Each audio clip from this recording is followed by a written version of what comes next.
Assalamualaikum warahmatullahi wabarakatuh. Bismillahirrahmanirrahim. Alhamdulillah. Wassalatu wassalamu ala Rasulillah Muhammad bin Abdillah wa ala alihi wa sahbihi wa mawalah ma ba'd. La hawla wa la quwwata illa billah. Bismillahirrahmanirrahim.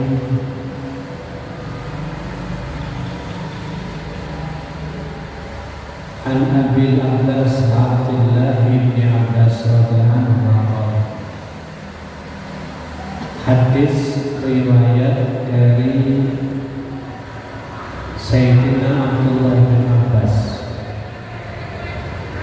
radhiyallahu anhu, beliau berkata, "Kuntu khalfan Nabi."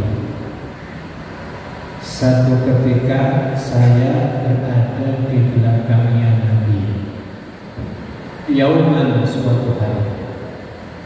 Faqal, maka berkatalah Nabi, "Ya gulam, wahai anak kecil, inni u'allimuka kalimatin.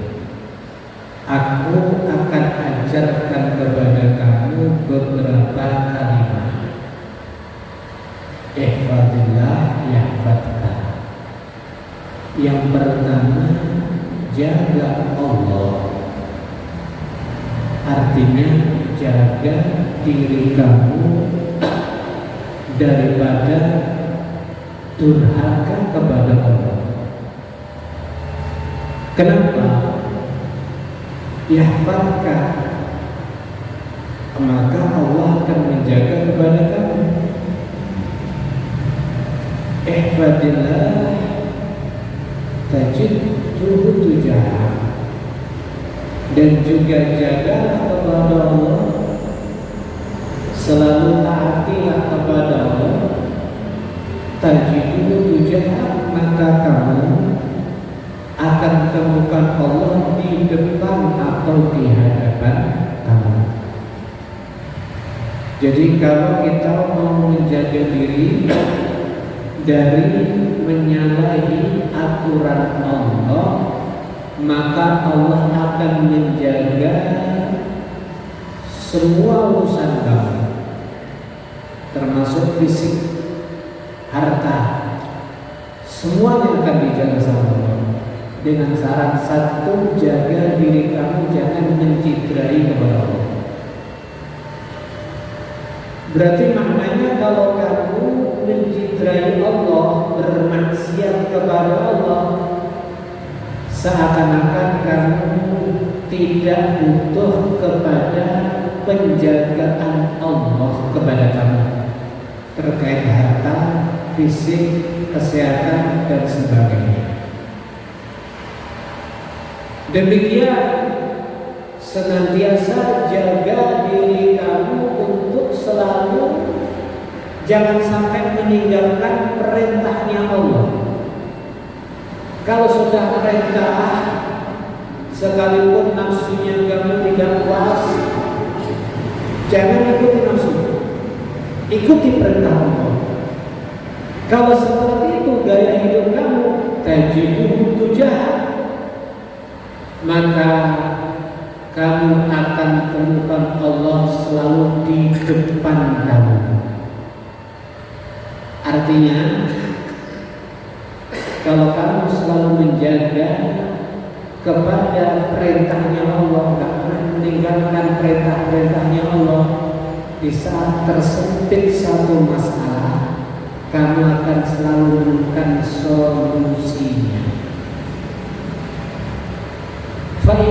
Idza sa'alta fas'alillah.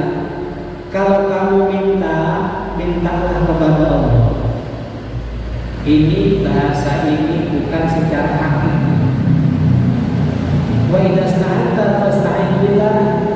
Kalau kamu minta tolong kepada Allah. Ini bukan hakiki. Ini adalah bermakna majazi. Paham antara majas, tahu majas? Pernah belajar balaghah?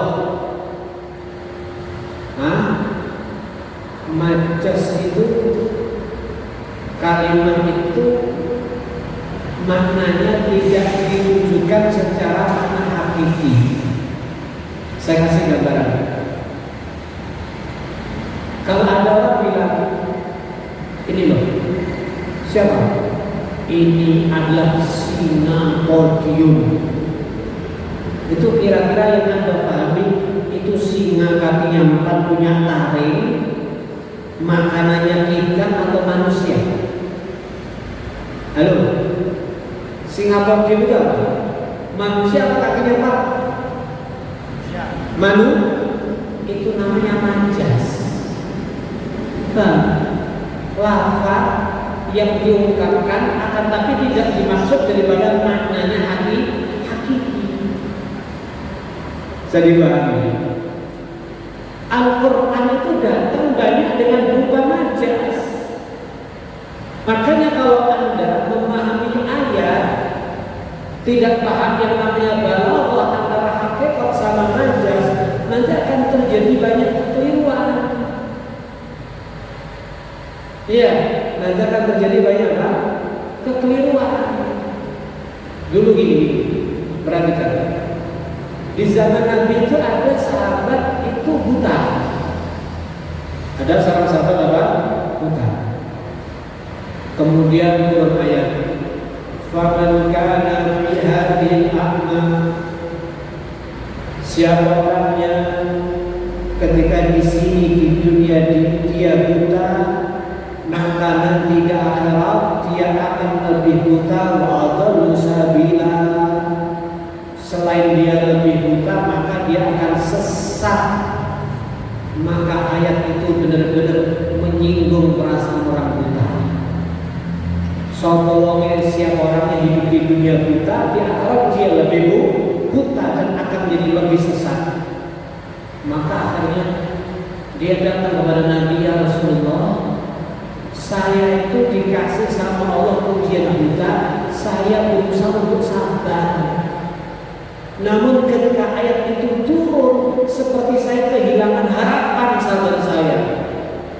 Kenapa? Karena disebutkan kalau di sini buta, di akhirat lebih buta. Maka Nabi mengatakan, "Ya, innaha la ta'mal absar, walakin ta'mal qulub allati hiya fis sujud." Yang dimaksud buta itu bukan buta mata, tapi buta hati. Paham begitu? Ini namanya majas. Kalau ada orang bilang cinta itu buta, orangnya buta beneran?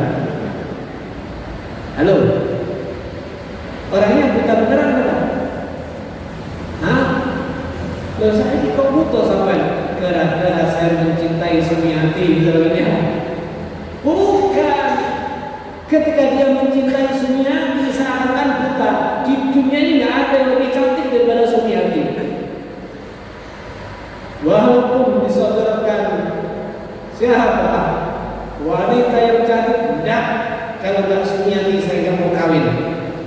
Itu namanya cinta itu buta. Pada Sumiati anak lima umur swida. Halo, itu namanya cinta itu majas. Demikian Al-Quran juga demikian, hadis juga demikian. Nabi mengatakan hubbuka asyad yumni wa yasum. Cinta kamu kepada sesuatu membuat kamu jadi buta dan tuli. Buta dan tuli bukan buta beneran, tuli beneran. Seakan-akan ketika dipaparkan, jangan kawin sama Sumiati. Sumiati itu tua, umurnya 60, anaknya 5, kamu umurnya 25. Saya ganteng Joko, kok kepincut sama Sumiati? Tetap kalau nggak Sumiati, lebih baik saya tidak kawin. Makanya ini buta dan tuli kayak gini. Kasih masukan nggak didengar. Nah, itu majas. Hati-hati di dalam Al-Quran. Fa'idasta'an fasta'in billah. Kalau kamu minta tolong kepada Allah. Kalau engkau maknani letterlek seadanya, jadinya nanti keliru kabeh. Hadis tadi mengatakan kalau minta tolong suruh minta tolong kepada siapa? Allah. Sehingga kamu datang ke rumah, "Nak,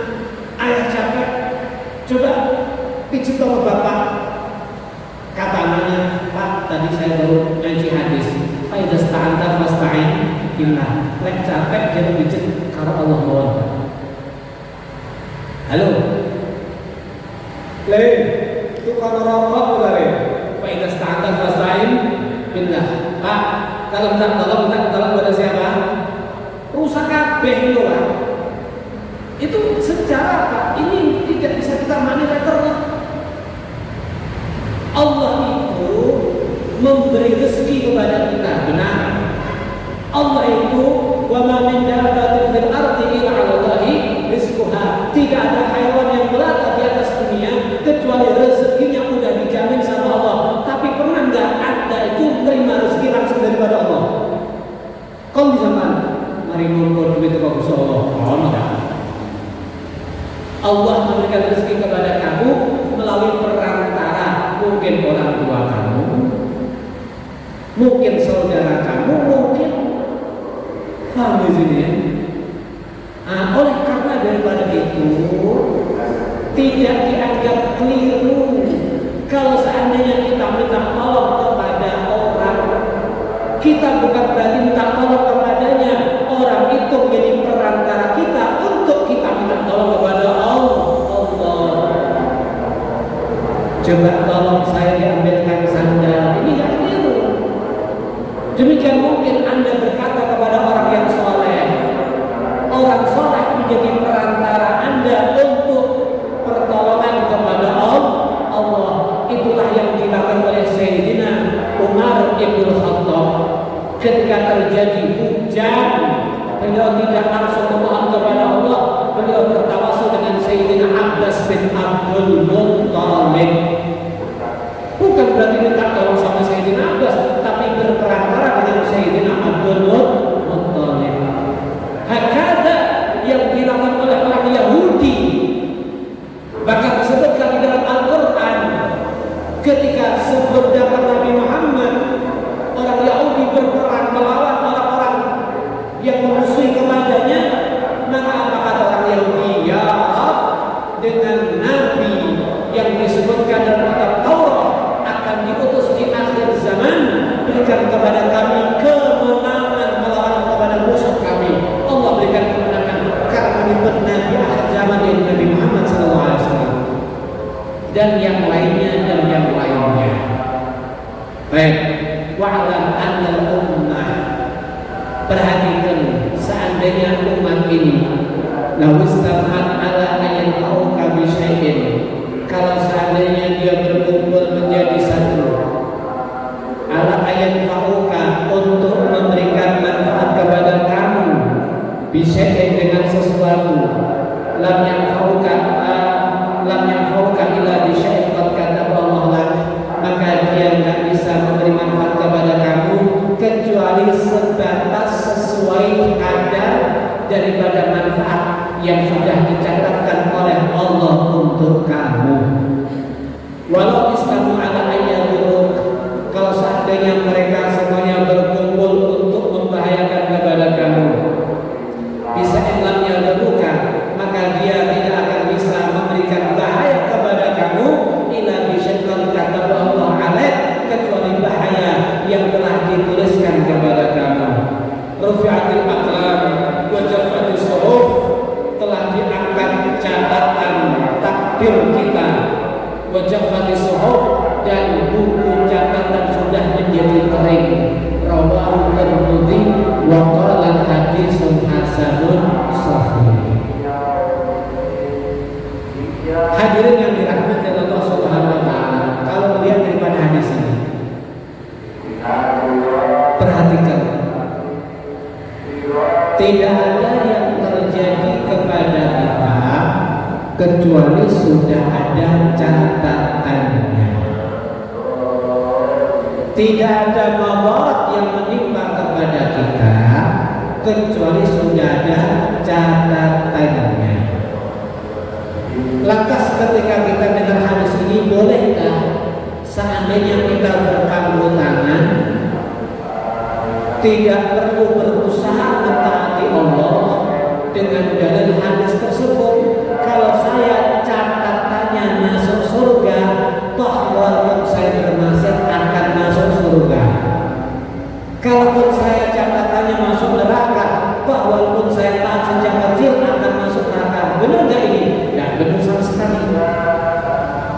Perhatikan, kalau kamu misalkan punya ladang, sampai nado klengkeng, sampai nado wedus, sampai buka toko.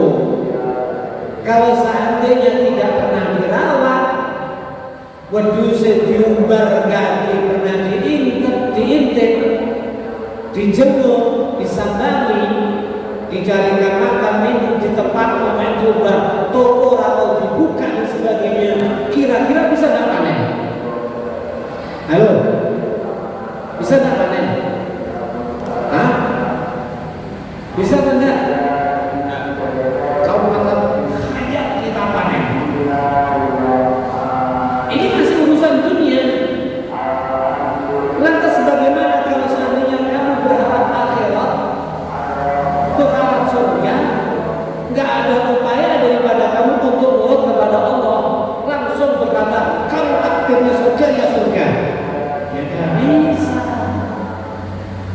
Yang urusan dunia sudah jelas ada jaminannya, kita ini masih bingung. Kita ini kalau urusan dunia kan, sebenarnya makan dan minum sudah dijamin sama Allah, karena kita tidak diciptakan kecuali untuk ibadah. Tapi kalau urusan akhirat, kita diperintahkan untuk berikhtiar. Seringnya kita membalik keadaan yang sudah dijamin, bingung. Yang tidak ada jaminan, nggak pernah bingung. Dalamnya hadis ini, salah Anda dalam memahami hadis. Lantas kan itu sudah dikatakan sesuai catatan dan sebagainya. Ingat, dikatakan yang Allah ma yasha wa yusbit wa indahu ummul kitab. Allah mampu menghapus sebuah takdir, ketetapan yang Allah kehendaki, dan Allah juga bisa menetapkan takdir yang bisa dihapus sesuai yang Allah kehendaki. Apa yang bisa menghapus takdir? Innallaha la yughayyiru ma biqaumin hatta yughayyiru bi anfusihim. Allah tidak akan merubah ketetapan sebuah kaum sebelum kaum itu ada upaya dan usaha untuk merubah daripada ketetapannya sendiri. Makanya kalau samanya dibayuntah, dikasih kekuatan, dikasih syukur perasaan dari otak, kamu akan bisa membedakan ini madarat, ini manfaat, ini hak, ini batil, ini boleh, ini gak boleh, ini haram, ini halal, supaya kamu tidak terjumus kepada haram, kepada madarat, kepada batil. Ini fungsi dari otak. Sehingga kalau kau sudah dikasih kekuatan dan bisa membedakan antara hak sama batil, kok kamu nggak bisa? Berarti bukan salah siapa-siapa, adalah salah kita sendiri. Ya, kenapa? Karena Allah tidak pernah zalim kepada hambanya, tapi hamba yang zalim kepada itu dia sendiri. Baik, kembali kepada pembahasan. Sing jelas. Dikatakan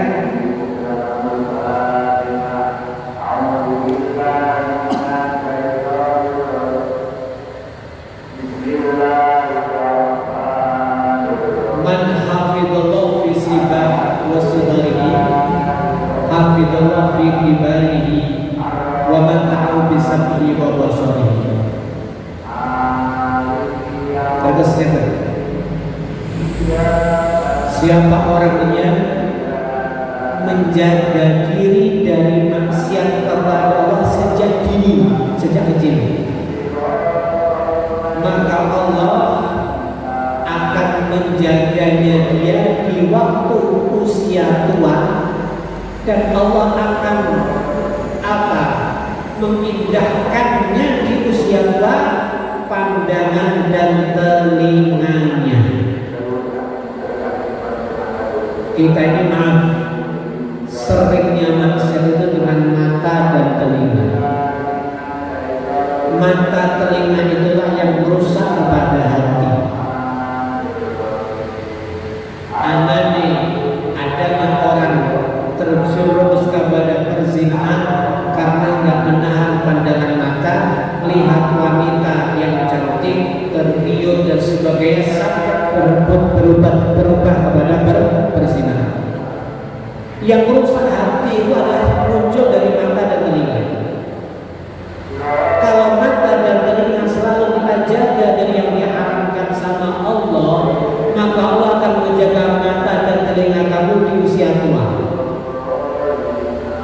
Ada dikatakan anna ba'dal ulama jawaza mi'ah sanah. Ada ulama itu umurnya sampai 100 tahun lebih. Wa huwa mati'un bi'aqlihi wa quwwatihi. Akan tetapi akalnya masih normal. Boten bingung. Kalau sampai ini saya terpunjul dikit karena nulis sekolah. Jika kon bojone itu obatnya apotik ketonggon lali. Maka ngomong, "Mbak tumbas, kenapa Pak?" "Apa ya? Ada Mbak Tamatuli." Soal ini. Jadi ketika kita sejak kecil menjaga mata dan telinga ini daripada maksiat kepada Allah, nanti sampai tua dijaga, otaknya dijaga. Makanya dikatakan termasuk daripada faedahnya ilmu, kalau otak itu dibuat berpikir untuk ilmu, bukan dibuat berpikir hanya untuk urusan syahwat, maka otak akan dijaga gak pikir sampai tua. Tapi kalau nggak pernah maka itu cuma membayangkan cuma syahwat saja. Wis pokoknya syahwat tok wis. Iki alamat gampang pikun. Jadi termasuk waminkum man yurdalu ila ardalil umur. Di antara kamu nanti akan dikembalikan kepada kondisi umur yang rendah. Berarti kita kecil, nggak ngerti, nanti tua bisa seperti kecil lagi. Maka dikatakan ini kecuali ulama. Tapi bukan semua ulama, adalah ulama yang bisa menjaga dirinya dari maksiat kepada Allah. Sampai tua si cerdas. Ya Allah.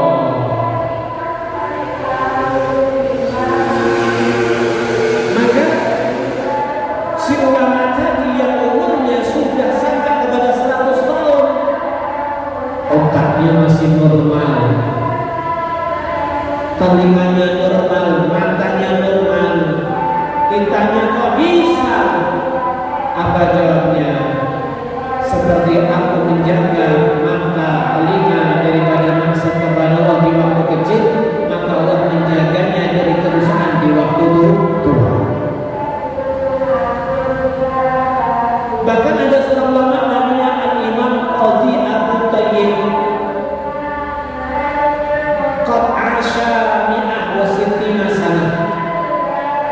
Umurnya nyampe 160 tahun, 2 kali lipat dari umur kita. 160 tahun. Walam yahtal udhun min aqdaihi. Satu pun anggota tubuhnya normal. Gak ono sing rusak, gak ono sing cacat, gak ada yang kurang. Faqila lahu fi dzalik, maka ada yang bertanya kepadanya, kok bisa umur sampai 160 tahun normal kabeh? Maka dikatakan lam naksillah bi'udwin minha, anggota tubuh ini tidak pernah saya gunakan untuk bermaksiat kepada Allah. Masya Allah. Karena anggota tubuh nggak pernah saya buat untuk bermaksiat kepada Allah, maka dijaga semuanya oleh Allah Subhanahu wa Ta'ala. Urip itu sing paling abot jogo awak saking maksiat datang Allah iki sing abot. Lek kancane akeh aman-aman lek dhewe. Halo. Lek kancane akeh Allah aman. Enak sungkan. Lek dhewe enak nanti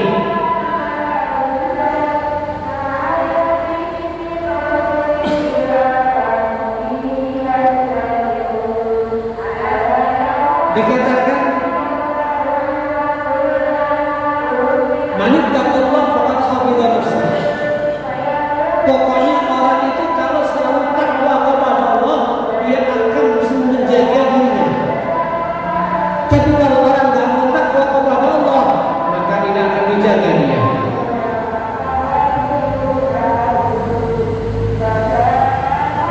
Kemudian ketika kita menjadi orang yang soleh,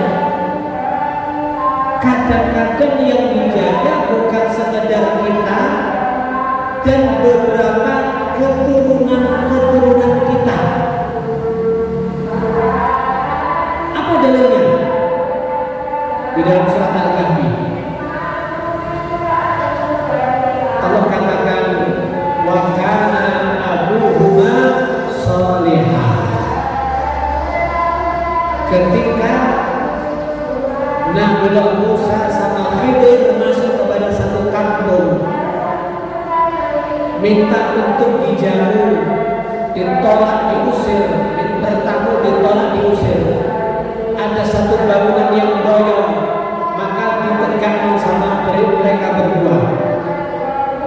Kemudian Nabi Musa ngajak untuk minta imbalan jangan, maka Khidir menerangkan, tahukah kamu ya Musa, di bawahnya bangunan ini ada hartanya anak yatim yang saat ini masih kecil.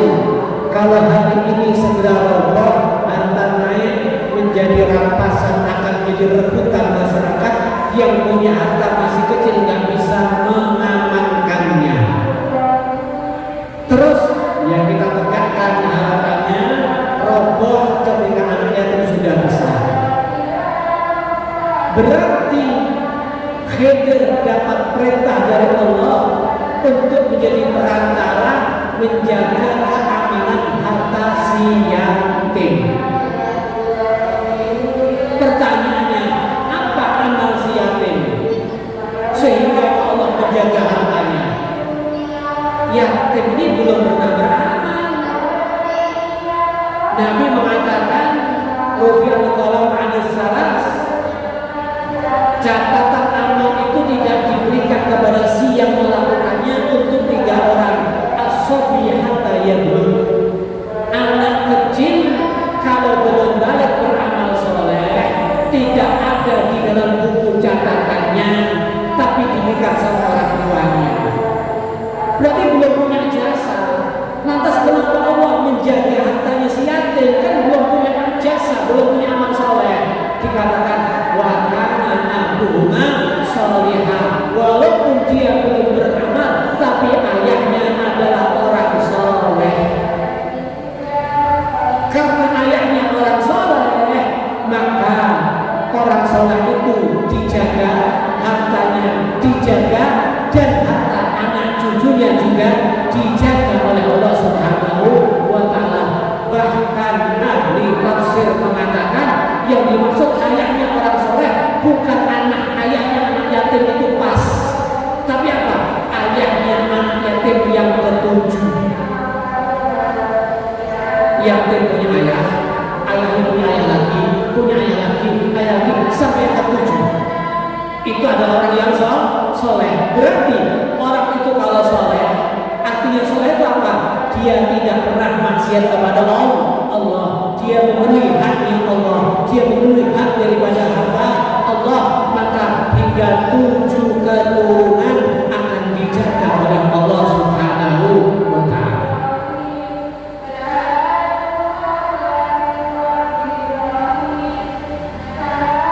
Sayyidina Umar bin Abdul Aziz, siapa beliau? Seorang khalifah yang soleh. Salah satu cucu Sayyidina Umar bin Khattab, Umar bin Abdul Aziz, dikatakan yaqul ma min mu'min saleh, orang wong mukmin sing saleh yaqul dia mati illa hafizallahu azza wa jalla, kecuali Allah akan menjaga kepadanya fi akibih cucunya, wa akibi cucu dari cucunya. Masya Allah.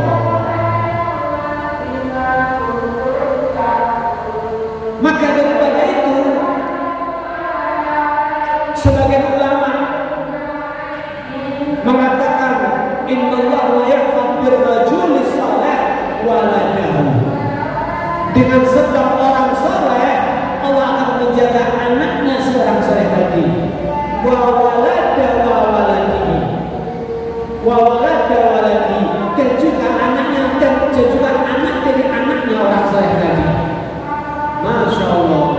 wal juwairat dan sekeliling-sekelilingnya, samping-sampingnya. Ya Allah.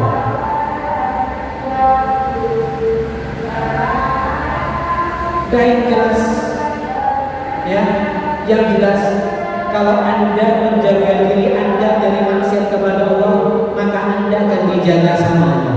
Anda, kesehatan Anda, harta Anda, anak cucu Anda. Dulu ada seorang wanita yang solehah, namanya Rabi'ah Adawiyah.